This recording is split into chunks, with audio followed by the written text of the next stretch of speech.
नमस्कार। बड़ी बहस छत्तीसगढ़ में आप सभी का बहुत बहुत स्वागत है। मैं हूं आपके साथ कांची बंसल और आपको बता दें छत्तीसगढ़ में पहले चरण के चुनाव के आखिरी दिन आज बस्तर से बीजेपी प्रत्याशी महेश कश्यप ने नामांकन दाखिल किया है।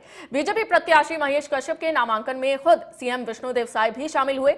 तो वहीं कांग्रेस से बस्तर लोकसभा सीट के प्रत्याशी और कोंटा से विधायक कवासी लखमा ने भी अपना नामांकन भरा, जिसमें पूर्व सीएम भूपेश बघेल, प्रदेश अध्यक्ष दीपक बैज समेत तमाम कांग्रेसी नेता शामिल हुए। और नामांकन से आखिरी दिन पार्टियों ने शक्ति प्रदर्शन भी किया। और खास बात यह रही कि नामांकन से पहले बीजेपी ने एक बृहद कार्यक्रम का आयोजन किया, जिसमें जगदलपुर में कांग्रेस की महापौर सफीरा साहू कई पार्षदों के साथ बीजेपी में शामिल हो गई।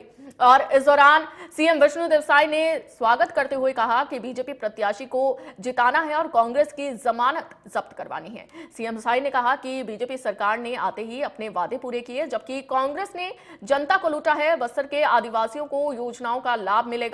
और कांग्रेस ने पलटवार कर कहा कि कांग्रेस सभी धर्म को लेकर चलती है और छत्तीसगढ़ में जब बीजेपी की सरकार बनी तो बीजेपी 3100 रुपए में धान खरीद रही है। ये मूल्य उत्तर प्रदेश में क्यों नहीं दे रहे हैं? कांग्रेस की सरकार बनेगी तो दिल्ली में जो कानून पास होगा वो कश्मीर से लेकर कन्याकुमारी तक लागू होगा। साथ ही पूर्व मुख्यमंत्री भूपेश बघेल ने जगदलपुर नगर निगम की महापौर के बीजेपी में प्रवेश करने पर कहा कि कुछ तो मजबूरियां रही होंगी, कोई यूं ही बेवफा थोड़ी हो जाता है, वो क्यों गए वही बताएं। आज इसी मुद्दे पर विस्तार से बात होगी। चर्चा के लिए कुछ मेहमान जुड़ेंगे, लेकिन उससे पहले सियासी बयानबाजी आपको सुनवाते हैं। देश के यशस्वी रहना है कि नहीं रहना है? तो रहना है तो ये तो दिल्ली में बैठी हुई सरकार को भगाना तब रहेगा। इधर नागपुर में बैठे वाले काला टोपी वाला बोल दिया, नरेंद्र मोदी बोल दिया 400 पार, 400 पार होगा। तुम्हारा कश्मीर में 370 रट गए। सर, मोह भंग होने की वजह क्या रही? अरे तो उनसे पूछिए भाई, किसी को महापौर बना दिए, कोई प्रदेश कांग्रेस एक पार्षद है जिसको प्रदेश कांग्रेस कमेटी महामंत्री बनाया हो, उसके बाद भी उसको यदि कोई बात है तो कहीं ना कोई कुछ तो है। सर, उल्का जी ने अभी कहा था क्या सर ये लोग चले गए भाजपा में, उसका कोई इसका फायदा होगा हमको, इसका हमको फायदा होगा, नुकसान नहीं होने वाला। सर, उल्का जी ने अभी जस्ट मंच से कहा है कि भाजपा एक वॉशिंग मशीन की तरह काम करिए, जो भ्रष्ट नेता है वो भाजपा के पास जा रहे, साफ सुथरा होके आ रहे हैं। तो क्या महापौर ही भ्रष्ट थी या फिर जितने नेता जो जा रहे हैं कांग्रेस के वो सारे भ्रष्ट थे? उनको तो भ्रष्टाचार का आरोप भाजपा लगाती थी कि नहीं लगाती, तो उनसे पूछिए। हाँ, श्री महेश कश्यप जी हमारी भारतीय जनता पार्टी के हमारे यशस्वी प्रधानमंत्री श्री नरेंद्र मोदी जी के प्रत्याशी हैं। आज उनका नॉमिनेशन यहाँ पर फाइल किए हैं और ऐसे अवसर में हमारे प्रदेश के संगठन के प्रभारी, चुनाव के प्रभारी श्री नितिन नवीन जी भी मौजूद रहे। हमारे छत्तीसगढ़ सरकार के दोनों डिप्टी सीएम श्री अरुण साव जी, श्री विजय शर्मा जी, सभी मंत्रीगण, संगठन के हमारे सभी पदाधिकारी आज इस अवसर पर उपस्थित रहे और पूरे लोकसभा क्षेत्र से हजारों की संख्या में कार्यकर्ता, मतदाता उपस्थित थे। और आज जगदलपुर महापौर सहित हजारों की संख्या में कांग्रेस पार्टी और जोगी कांग्रेस छोड़ के आज भारतीय जनता पार्टी ज्वाइन किए हैं और निश्चित रूप से बस्तर लोकसभा का एक सीट हम लोग प्रचंड मतों से जीतेंगे।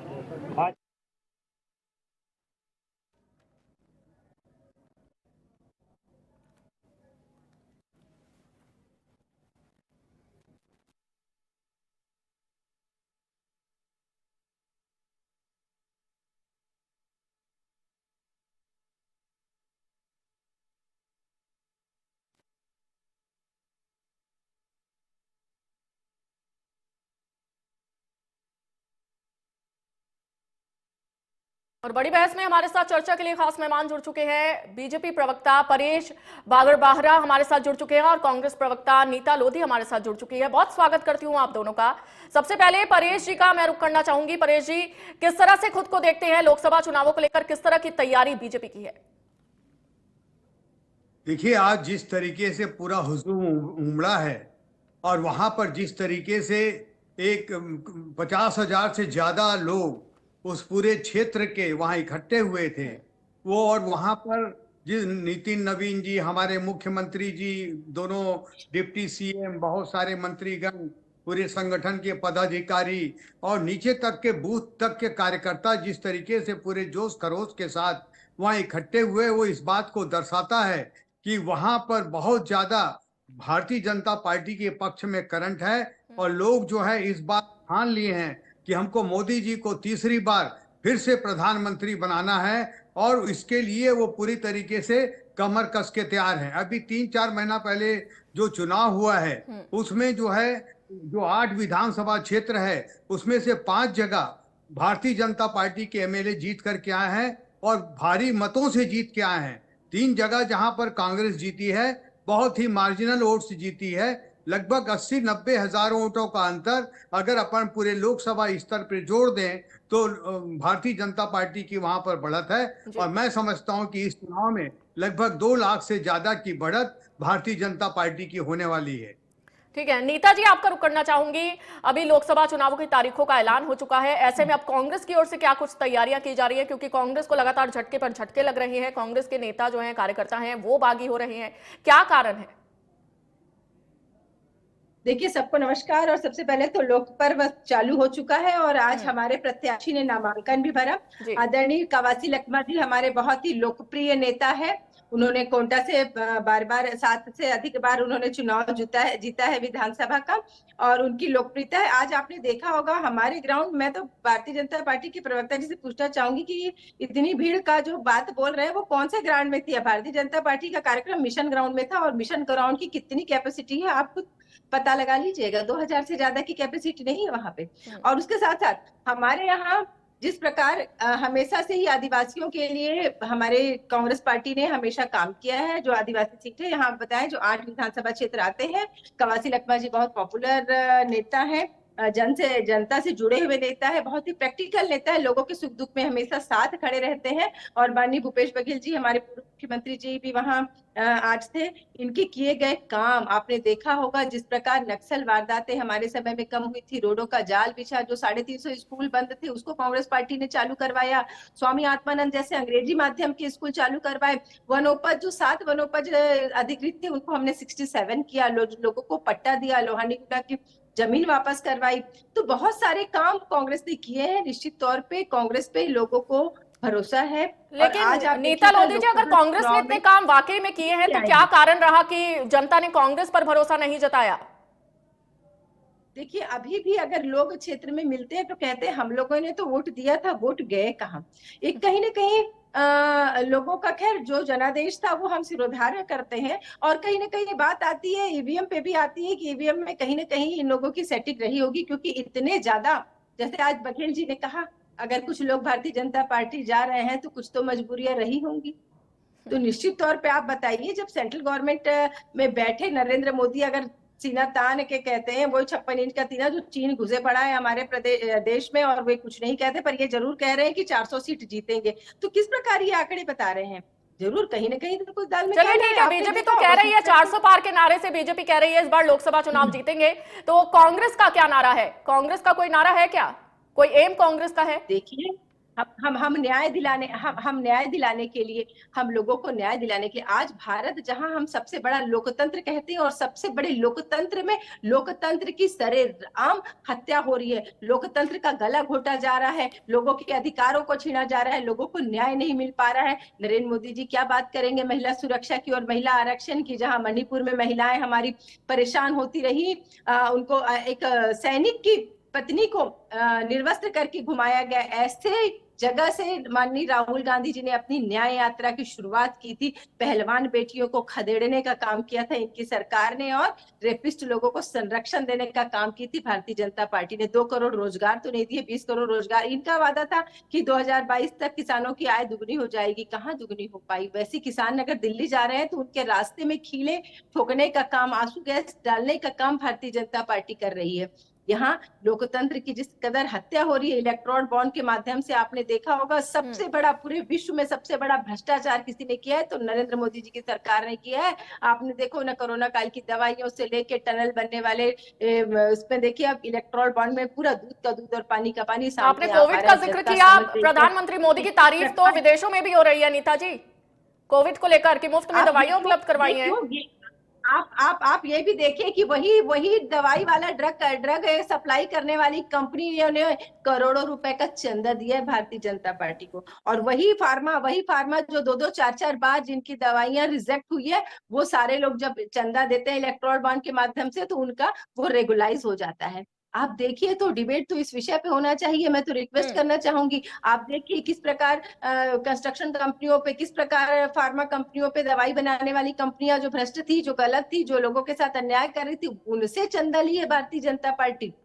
ठीक है। और आज देखिए विपक्ष का गला घोटने का प्रयास की भारतीय जनता पार्टी ने किया है। हमारे बैंक अकाउंट सीज करके, जहां कार्यकर्ताओं के चंदे थे, उनको सीज किया है भारतीय जनता पार्टी ने। ठीक है नेताजी। परेश जी, कांग्रेस की ओर से आरोप है कि बीजेपी भ्रष्ट पार्टी है, आप क्या कहेंगे? आपका रिएक्शन चाहूंगी।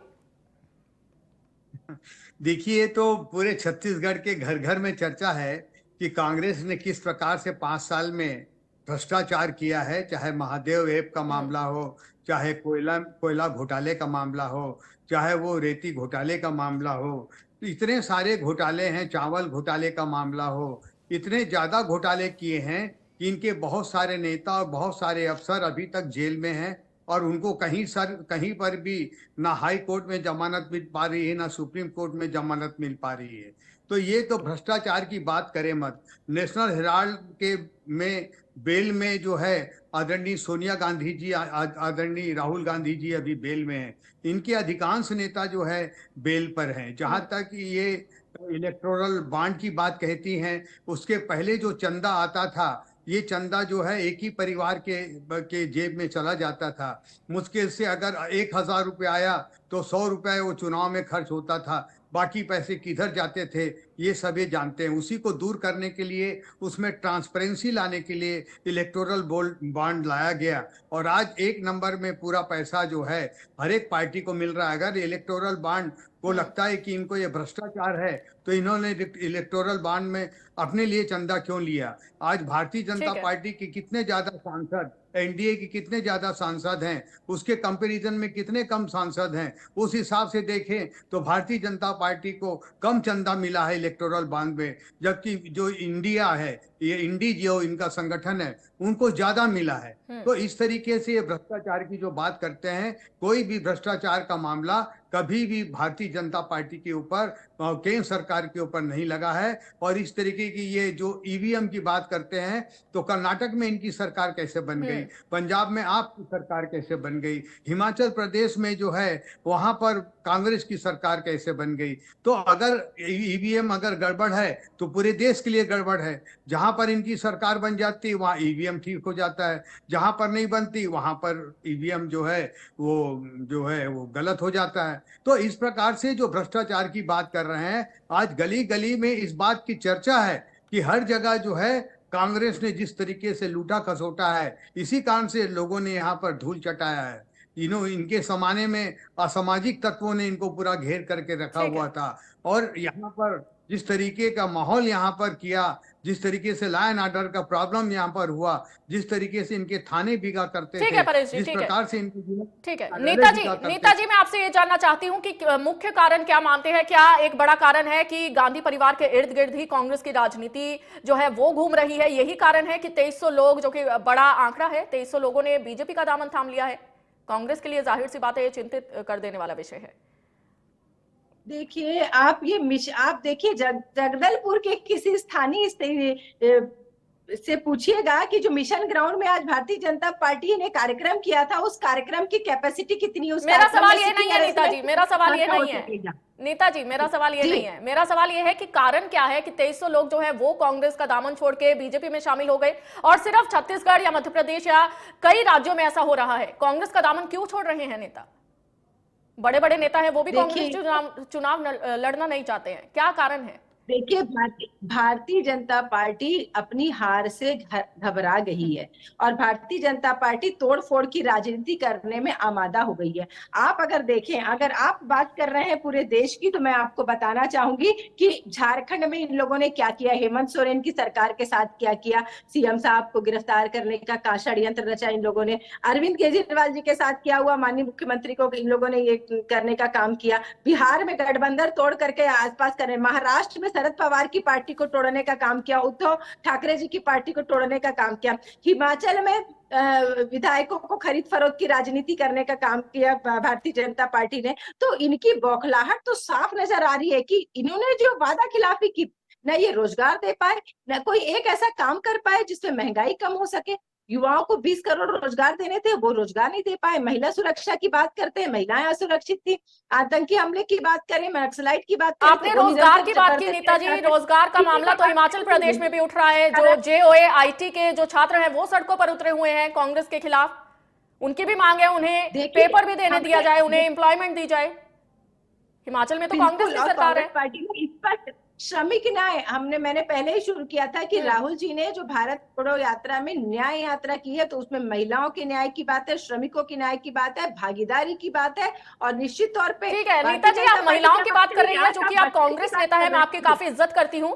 तो नीता जी, एक सुप्रिया श्रीनेत का बयान भी सामने आया है कंगना रनौत को लेकर, मैं चाहती हूँ आप उस पर भी प्रतिक्रिया दें। आप कैसे देखती हैं सुप्रिया श्रीनेत के उस बयान को? उसमें तो स्पष्ट हो गया, देखिए उसमें बात स्पष्ट हो गई। कांग्रेस पार्टी ने हमेशा से महिलाओं का सम्मान किया है और महिलाओं को आगे लेने का काम किया है। सुप्रिया जी ने अपने वर्षन में स्पष्ट कह दिया है कि वो तुरंत डिलीट हो गया था, और ये क्यों मुद्दा बनाना चाहते हैं? इनके पास और कोई मुद्दा नहीं है, ये हर चीज को गलत दृष्टिकोण से ही क्यों देखना चाहते हैं? क्या सुप्रिया श्रीनेत की क्या सफाई आई है इस पर? मैं आपसे आपकी प्रतिक्रिया जानना चाहती हूँ नीता जी, किस तरह से देखते हैं? उनकी रिपोर्ट आप दिखा दीजिए, अभी वीडियो दिखा दीजिए उनका, वो क्या कह रही हैं। और हर डिबेट में आया है कि वो उनकी हैंडल और भी कई लोग यूज कर रहे थे, और तुरंत भी। और महिला कांग्रेस पार्टी असंभव, कभी भी कांग्रेस पार्टी किसी महिला के अपमान की बात अभी लास्ट डिबेट में हमारे साथ कांग्रेस के प्रवक्ता जुड़े थे, निहायती बदतमीज वो थे, तो मैं आपसे ये भी क्लियर करना चाहती हूँ। चलिए कोई बात नहीं, हम अपने मुद्दे से नहीं भटकते हैं।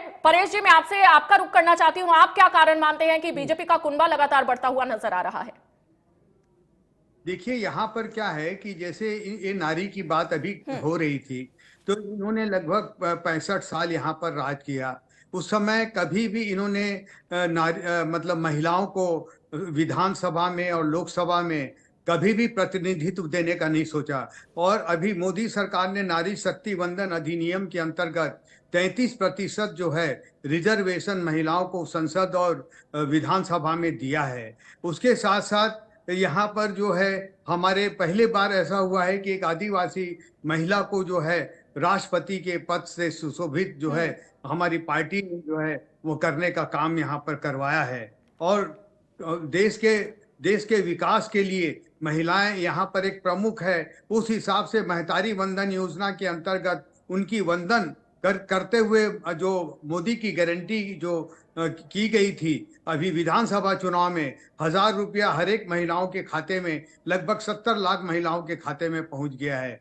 उसी प्रकार उज्ज्वला योजना हो, चाहे वो शौचालय हो, ये सब महिलाओं से संबंधित योजनाएं हैं, जो महिलाओं का जो मान सम्मान बढ़ाने वाली योजनाएं हैं।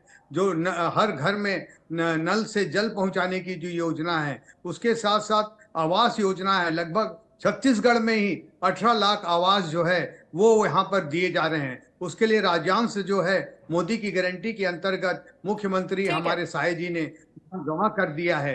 2 साल का जो बोनस देना था, जो इन्होंने वादा किया था, उसको उन्होंने पूरा नहीं किया। ठीक है परेश जी। नीता जी, परेश जी ने तो बीजेपी की ओर से जो वादे किए गए थे, महिलाओं के लिए जो काम किया गया है वो गिनवा दिया है। कांग्रेस ने महिलाओं के लिए क्या कुछ योजनाएं लाई है कांग्रेस, मैं आपसे जानना चाहूंगी। देखिए, ये आप आरक्षण की बात कहते हैं, स्वर्गीय राजीव गांधी जी ने संविधान में 74वां और 73वां संशोधन करके स्थानीय निकाय और नगर पंचायत और नगर निगम में आज आधी आबादी को न्याय दिलाने का काम कांग्रेस पार्टी ने किया था। वो ये आरक्षण के तहत हमारी आज 50% महिलाएं जनप्रतिनिधि, पंच, सरपंच, पार्षद, महापौर, जिला पंचायत सदस्य, जनपद पंचायत सदस्य हैं। तो कांग्रेस ने सबसे पहले न्याय दिलाने और इनको संविधान में देने का का काम, भागीदारी का काम कांग्रेस पार्टी ने किया। आपने देखा होगा पहली राष्ट्रपति कांग्रेस में पहली हमारी मीरा कुमार जी बनी, प्रतिभा पाटिल जी बनी, हमारी प्रधानमंत्री इंदिरा जी बनी, हमारी राष्ट्रीय अध्यक्ष सोनिया जी रही। तो महिलाओं को सम्मान करने में कांग्रेस पार्टी कभी पीछे नहीं रहती और इनसे ज्यादा हमने महिलाओं के लिए किया। ये क्या करेंगे? 2011 के बाद 2021 में जनगणना करानी थी, जनगणना तो ये कराए नहीं। उसके बाद जाति जनगणना की बात ये क्या करेंगे? कहाँ ये न्याय दिलाने की बात कहते हैं? अभी भी कहते हैं कि पहले परिसीमन होगा, उसके बाद आज चाहते तो आज 2024 के चुनाव में महिलाओं को न्याय मिलता, 2024 के चुनाव में महिलाओं को भागीदारी मिलती, संसद बनने का अवसर मिल पाता, पर नहीं, मोदी जी ने इसमें भी लालीपाप थमाया महिलाओं को। ये पहले परिसीमन होगी, जनगणना होगी, उसके बाद आप देखिएगा 2029 के बाद तक भी महिलाओं का आरक्षण नहीं मिलने वाला है। ये क्या बात करेंगे? आज देखिए, आज महिलाओं को न्याय की बात तो कहीं नहीं। दिन पे दिन आपने छत्तीसगढ़ की बात देख ली है। जब से छत्तीसगढ़ की सरकार बनी है, विष्णुदेव की सरकार में हसदेव के अभ्यारण्य जहाँ राम पथ गमन में राम जी ने बहुतायत समय वन में गंवाया था, वन में विचरण किया था, वो वन धड़ाधड़ कट रहे हैं। अडानी अंबानी की जेब भरी जा रही है। बस्तर की बात कहते हैं, नगरनार का जो प्लांट है उसको बेचने की बात बड़े बड़े नेता विधानसभा के पहले बोल गए कि नगरनार प्लांट नहीं बिकेगा। आज भी आप देखिए वेबसाइट पे, दीपम की साइट खोल के देखिए, नगरनार प्लांट को बेचने का जो विज्ञापन है वो यथास्थिति है। ये बेच देंगे अडानी अंबानी को। क्यों 20 करोड़ रुपए उसमें लगा रहे हैं जब अपने मित्रों को हाथ में बेचना है? क्यों हमारे देश की संपत्ति को ये बेच रहे हैं? क्यों युवाओं को ठगने का काम करती है भारतीय जनता पार्टी? वन काट के अडानी को लाभ दे रहे हैं, ट्रेनें बंद करके अडानी को लाभ देते हैं। इनकी कोयला ढुलाई की ट्रेनें आराम से चलती है और हमारी यात्री ट्रेनों का कुठाराघात करते हैं। बिलासपुर हमारा सबसे ज्यादा जोड़ पैसे देने वाला यात्री, इनके सांसद मुंह में दही जमाए बैठे रहते हैं, संसद में कुछ नहीं कहते हैं। ठीक है परेश जी, क्या कहेंगे आप? एक लय में बोल गई है नीता जी तो। ये अडानी अंबानी की बात बार बार कह रही हैं, जबकि उनको मैक्सिमम लोन जो है इन्हीं के कार्यकाल में दिया गया है। इनके 10 साल के कार्यकाल में 51 लाख करोड़ रुपए का लोन रेवड़ी के समान बांटा गया है। फोन में ये कहते थे कि एक एक करके बोलिए, ऐसे नहीं, ऐसे हमारे दर्शकों को समझ नहीं आएगा। नीता जी, मैंने आपको समय दिया है, एक एक करके बोलिए, ऐसे कोई भी मैसेज नहीं जा पाएगा। नीता जी, मैं आपको समय दूंगी। अंबानी का जो साम्राज्य इन्हीं के कार्यकाल में बड़ा हुआ था, और इस तरीके से इन लोगों ने जो 3 महिलाओं, जो 3 तलाक वाला मामला है, ये भी मोदी सरकार ने उसको किया है। इन्होंने राम को एक काल्पनिक पात्र बोला था, और ये राम गमन पथ की बात करते हैं। रामलला का भव्य मंदिर, जो 500 साल तक रामलला बाहर एक टेंट के में रहे थे, उस रामलला को उठा करके एक बहुत बड़े भव्य मंदिर में आज उनकी प्राण प्रतिष्ठा की गई है। और ये क्या राम गमन पथ की बात करते हैं? तो इस तरीके से इन्होंने राम भगवान को हमेशा तिरस्कृत करने का, अपमानित करने का काम किया है। और जहां तक महिलाओं का सवाल है, हमेशा इनके यहाँ महिलाओं के साथ अभी जिस प्रकार से इन्होंने मंडी के मामले में जिस तरीके से कंगना रनावत को के लिए जो अपशब्द का उपयोग किया, ये जितना भी माफी मांगे ये कम है। इस तरीके से हमेशा कांग्रेस की ये आदत का ये हमेशा एक कल्चर रहा है कि ये हम कभी भी महिलाओं को अधिकार देने से वो वंचित करते रहे हैं। वो कभी नीति में अपना हिस्सेदारी रख सके और अपने अनुसार वहां पर नियम कानून संसद के द्वारा, विधानसभा के द्वारा बना सके, ऐसा कभी भी इन्होंने नहीं किया है। इसलिए अभी जो बस्तर की आज जो स्थिति है, आज हम पूरे छत्तीसगढ़ में आज मोदी हो रहा है, क्योंकि मोदी जी ने अपने 10 साल के। ठीक है परेश जी, मैं आखिरी कमेंट आप दोनों से चाहूंगी कि अभी लोकसभा चुनाव होने वाले हैं, ऐसे में बीजेपी को आप कहां देखते हैं, किस स्थिति में देखते हैं परेश जी? और यही सवाल मेरा नीता जी आपसे भी रहने वाला है। समय की कमी है तो जल्दी से अपनी बात रखिए। परेश जी, सबसे पहले आप। पिछले बार 2 सीटें जीते थे, इस बार 11 की 11 सीट जो है भारतीय जनता पार्टी को के झोली में यहाँ की जनता आशीर्वाद देने को तैयार बैठी है। और वो मोदी जी ने जो 10 साल में उनकी सेवा की है, उसके हिसाब से हमको पूरी उम्मीद है, जिस तरीके से हमारे कार्यकर्ता गांव-गांव में घूम करके हर एक लाभार्थी से मिल रहे हैं।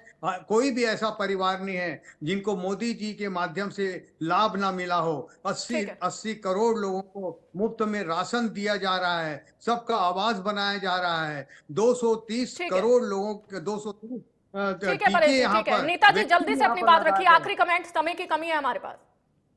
देखिएगा पिछले 10 सालों में भारतीय जनता पार्टी ने केवल लोगों को ठगने का काम किया है। मोदी की गारंटी पूरी तरीके से झूठी निकली है। लोग आज महंगाई से त्रस्त है, बेरोजगारी से परेशान है और महिलाएं दर दर भटक रही है, और निश्चित तौर पे इसका खामियाजा भारतीय जनता पार्टी को मिलेगा। और छत्तीसगढ़ में 11 में आप देखिएगा 11 सीटें, क्योंकि लोग आज सजग हो गए जिस प्रकार भारतीय जनता पार्टी ने इनको धोखा दिया है। पूरा पैसा दे दिया गया। परेश जी ठीक है, चलिए बहुत शुक्रिया आप दोनों का हमारे साथ जुड़ने के लिए, अपना कीमती समय हमें देने के लिए। तो ऐसे में बीजेपी और कांग्रेस में आरोप और प्रत्यारोप का दौर देखने को मिल रहा है। हालांकि आने वाले 4 जून को देखना दिलचस्प होगा कि जनता का फैसला क्या है। फिलहाल के लिए बस इतना ही। नए मुद्दे के साथ आपके सामने हाजिर होंगे। देखते रहिए इंडिया न्यूज मध्य प्रदेश।